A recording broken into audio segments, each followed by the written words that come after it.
Over 12 months I've been coming around here. 5, 6 nights a week to begin with. Sitting with her while she worked. Sharpening her pencils, cooking for her. Trying to clean up after her. God, she was a tip. Weathering all her sarcasm and her put-downs. I just adored her. I used to sit and watch her work for hours. She wasn't even aware of me. And all this beautiful music just pouring out of her. I mean, I used to compose a bit, tried to. I'd slave away for days on end, rewriting, getting it right, bodging it together, trying to make it sound slightly more interesting, original. It was just so easy for her. Breathtaking. But even so, you know, you can't hold on to your feelings forever, can you? Not if the other person won't accept them, won't even acknowledge that you have them. And one day I met Kay. I stayed friends with Julia for a time.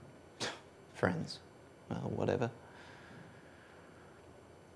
But on that last night, I was coming round to tell Julia that I was taking up with Kay and that I probably wouldn't be coming back round here again.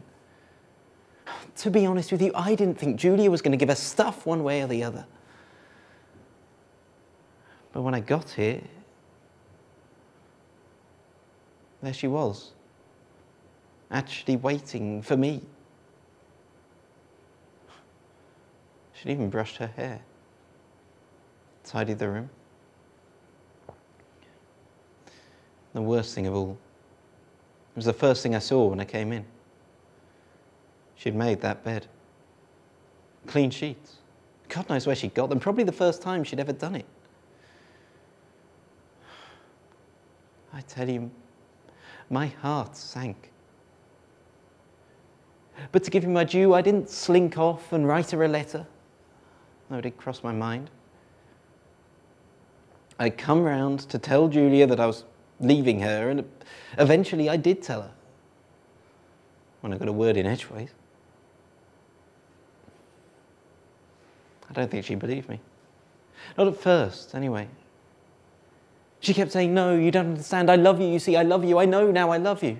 She was like a kid, as if all that was all going to suddenly change everything.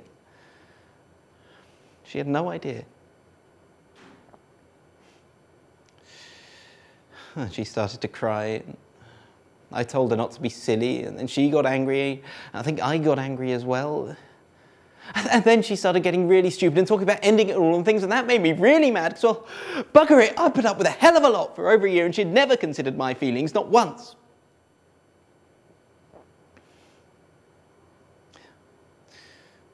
And she was crying again, kneeling on the floor and hugging herself and saying, this was it.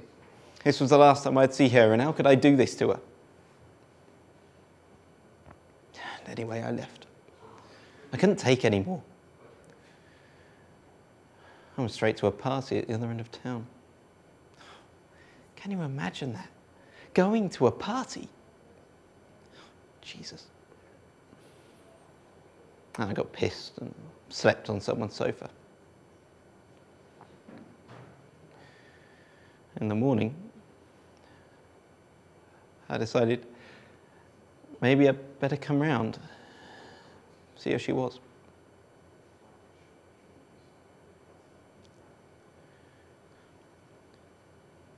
Then I found her.